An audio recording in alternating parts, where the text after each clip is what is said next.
You can make millions of dollars in profit by starting one of these 7 boring businesses. Whether it's installing windows or fixing roofs, these are not sexy businesses, but they're simple. And you can quickly create financial freedom if you execute them right. In fact, I've built my own business to $30 million a year from one of the businesses on this list. Now let's get into the 7 businesses. The first up is landscaping. Let me give you a couple examples of the opportunity in the landscaping business. Right now I'm building my home, our dream house, and it's on a 1.3 acre lot. So it's a pretty big lot. And when we quoted our landscaping, I was blown away at how expensive it was. So I'm gonna go through the specific numbers, but it's in the multi-hundreds of thousands of dollars to landscape this property because we have hills and we need retaining walls and terracing, and it's just a big lot. Every single house that gets built needs landscaping done. So you've got that end of the industry where you've got like full-blown landscape design, landscape construction. That's what you can build to that have some huge job sizes. Once all these landscapes are installed, many people pay people to maintain their landscape, to take care of their flowers and to water their plants and manicure everything about the landscaping that they just invested a ton of money into. Like, that's what we're gonna do. So you also have this recurring book of business. Recently, my dad got a landscaping project done at his house. They had a section of their yard that just the grass never grows. The way the trees are and the fences are, like, it just doesn't get any sunlight. It doesn't grow. It's dead all the time. I mean, it's maybe a 20 by 20 foot section that they basically pulled up the sod and then they put in some rocks and some plants and some hardscape, and it was like a $20,000 project. All right, so now let's look at the size of the business. It's giant. So according to IBIS World, the landscaping market size in the US is $185 billion a year. That is massive. The industry employs over 1 million people and represents 660,000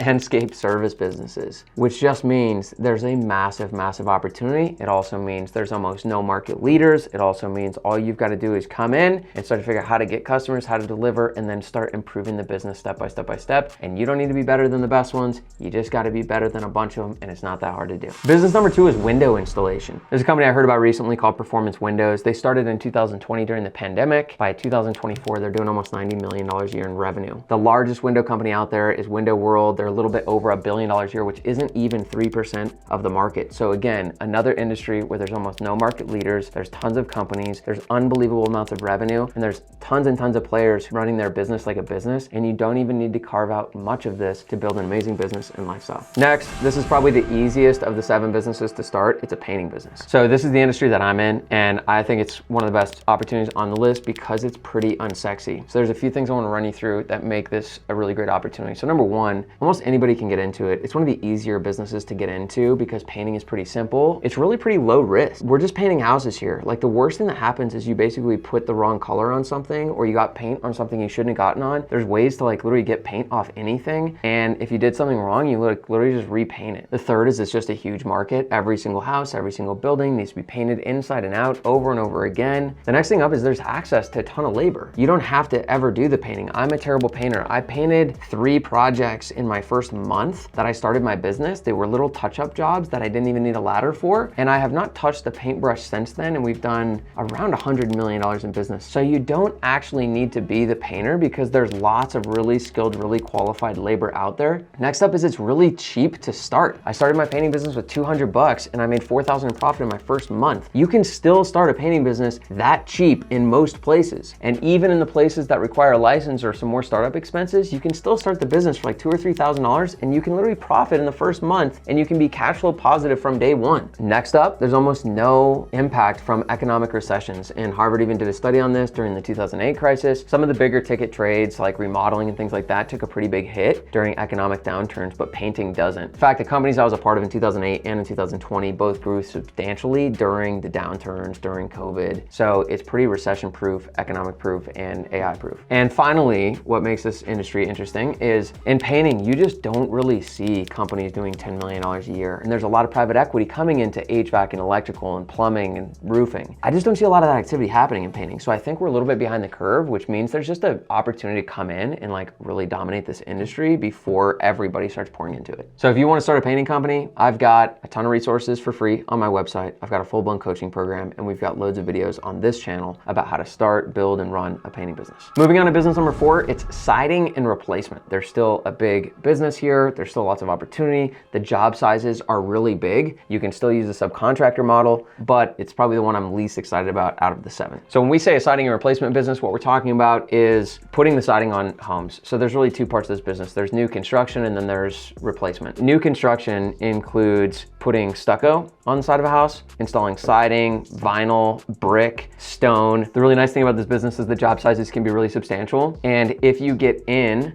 with a builder, the margins are good. Like, you basically land one client who just keeps feeding you work. And so you could have one builder that feeds you $200,000 worth of work every year that you just make $60,000, $70,000 in profit on. This is gonna be a better business in different parts of the country where there's a lot more mold, a lot more moisture, a lot more replacement requirements. It's still a $24 billion a year industry in the US. So there's no shortage of opportunities, and it's a relatively simple business when you do get in with one good contact. I'm going in to do new construction. I need to find one good subcontractor and then work it until I've got a couple good builders that I can work with. And I'm gonna basically run all the project management and estimating to make sure that this gets done really well, really efficient, that I'm easy to work with, and I keep those contacts. Business number 5 is smart home automation, and it's booming. So I'll tell you a story about this one. In building our house, this is something we had to go through because we've got, automated lights, some sound that we need to put in, security, automation, window coverings, and automation on blinds. There's a lot to it. We were looking for a company that could do a lot of this automation, sound, and security for us. Upon looking, there were literally like 2 reputable companies in Northern Colorado, and one of them took a week to respond to us. So basically it was like, okay, well, let's see, if I'm gonna spend a huge amount of money on this system, am I gonna use the company that can't get back to me on time or the company that answered my call on time? So the bar was pretty low because there's just not a lot of competition in this business. Second cool thing is the tickets are pretty big. I was shocked at how much money it costs to do all of this, and I'm not even a big one. When I was meeting with this company, they said that they had just completed a $500,000 project. That's a monster. So what's really nice about this business is you've kind of got the whole range. So you have everything from, hey, I'll install your Amazon switches for you and set up your Alexa and set up your app for you. And it probably could be a $2,000 to $3,000 thing that you can literally do on the evenings, on the weekends for people. And then you've got all the way to the other side, like being a company that I'm hiring that's doing whole home automation, sound, security, all of that, and everything in between. And so you can start here and then slowly start stepping your way up. But once you start wiring homes, it does get more complicated, but it also gets more lucrative. While this business has very little competition, it's still estimated to be $37 billion a year. And the smart home automation business is growing faster than almost every other home service that we've talked about. Moving on, business number 6 is simple, repeatable, and in constant demand. It's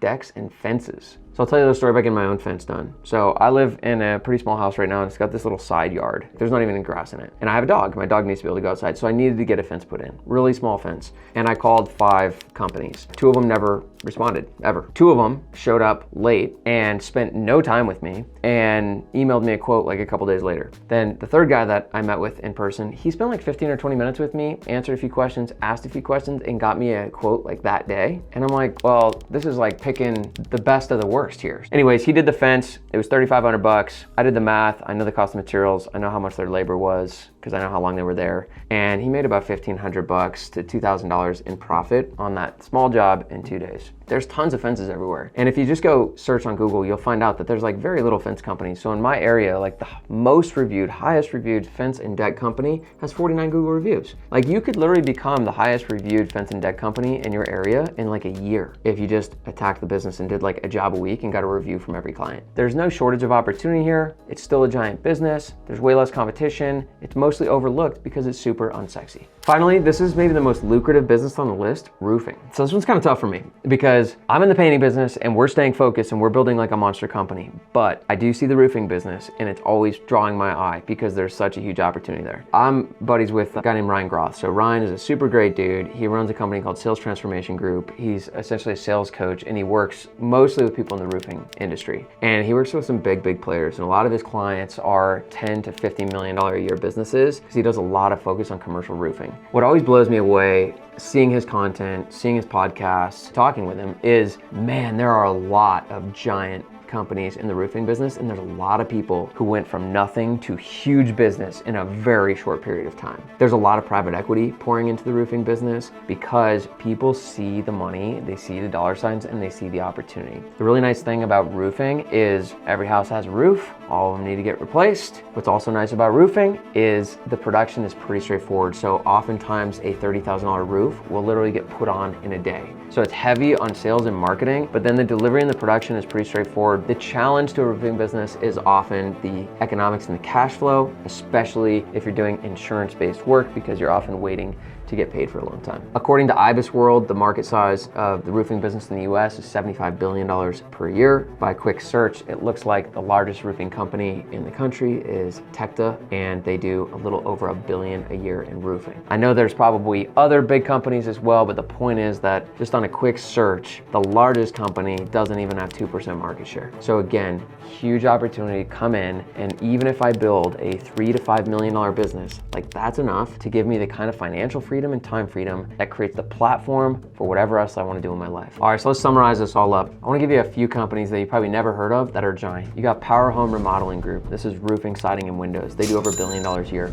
You've got Leaf Filter. It's literally a gutter company. They do over $1 billion a year. You've got Window World. It's a window company. Does over $1 billion a year. And then in landscaping, you've got Brightview, which does over $2.8 billion a year. So in every one of these services we go through, there's these massive players that do huge numbers, but then it falls off dramatically, where you are mostly still dominated by tons and tons and tons and tons of small players. And all you need to be able to do is come in and go through phase 0 to phase 1 to phase 2, build a team of 5 to 7 people over the next 3 to 5 years, and carve out a very small business in these niches. This is an opportunity to create freedom in your life in the next 3 to 5 years in an industry that has been around for a long time and is not going anywhere soon. The bar is still low for professionalism, so take advantage of the window of opportunity before it closes. If you like this video, be sure to check out this other video about the brutally honest truths and mistakes many home service contractors make so you don't make them.